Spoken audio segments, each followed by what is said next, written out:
Meditation. Meditation cannot be taught, cannot be explained, cannot be guided. Meditation can only be experienced. And meditation is experienced through the observation of the breath. And meditation cannot be done laying down. You can lay down, you can relax, but then you have to sit down in order to meditate. You can sit down like on the ground, on a chair, against a wall, but you have to make sure your spine straight because you need this connection, right? So if you choose to meditate sitting on the ground, I highly recommend to sit over a cushion because it's easier to keep your spine straight and also it elevates your heart.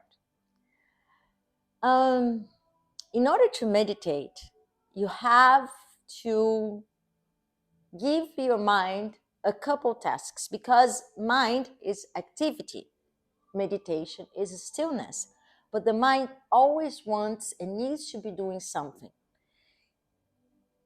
Like when you go in deep meditation and then it changes, but in the beginning you have to give the mind a task. So you're going to give the mind the task of observe your bones, right? Your bones, how are your bones sitting on the ground? And you're also gonna give your mind the task of observing the breath. Just where is the breath? How is the breath? Just make your mind super curious about the breath. About observing the bones. It's very important to meditate, especially if you're on the ground or on a chair, to feel your seat bones on the ground. So you're gonna bring your butt back, your gluteus back, and you're going to try to feel your seat bones touching the ground.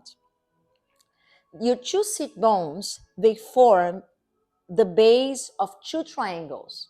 The first triangle goes from your seat bones to the tip of your tailbone.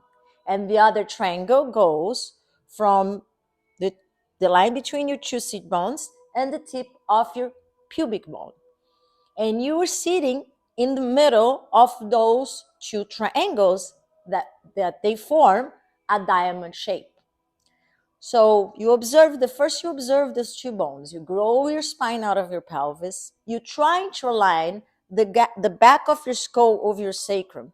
So you tuck your chin in a little bit and relax your hips, but try to keep your rib bones, but try to keep a big space between the bottom of your rib cage bones and the top of your pelvic bones, right? So you create a big space here. You grow your spine. You imagine there is another task for the mind. So you imagine there is a line going from the top of your head to the sky and another imaginary line that goes from the tip of your tailbone all the way down to the center of the earth. And those two lines are being pulled and you're breathing comfortably between those two lines.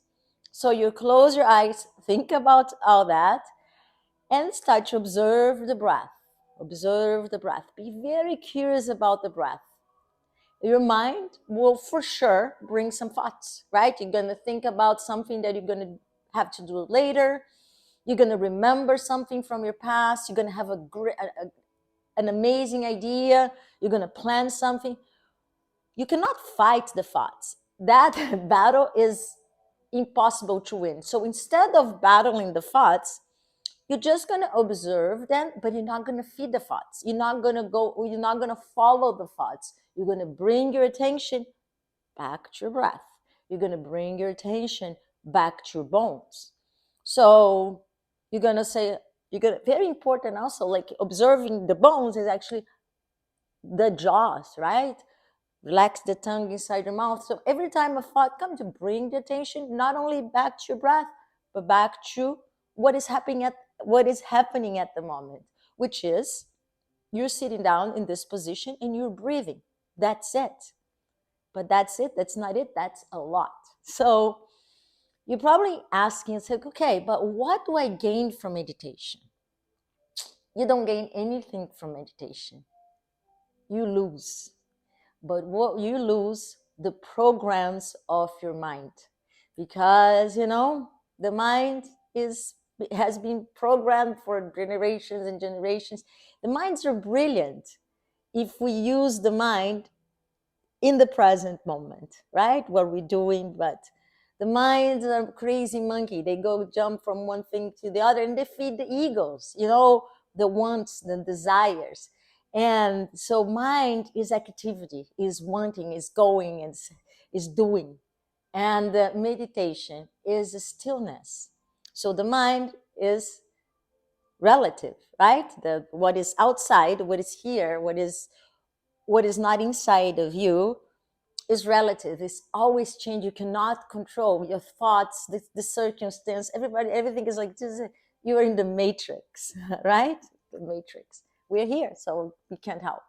But when you connect to the silence inside through the observation of the breath, the silence inside is absolute, is a stillness, is that never comes, that never goes, is desireless, is nameless, is all the mass possible. And connecting to that not only helps to get rid of, lose the programs of the mind, which brings a lot of suffering. Also, it gives you the opportunity to experience the bliss of being connected to the present moment, to this priceless state that it's pure love, beauty, and I would say paradise. And you don't need anything. You need your breath. You need to observe your breath. Takes a lot of discipline and takes a lot of devotion.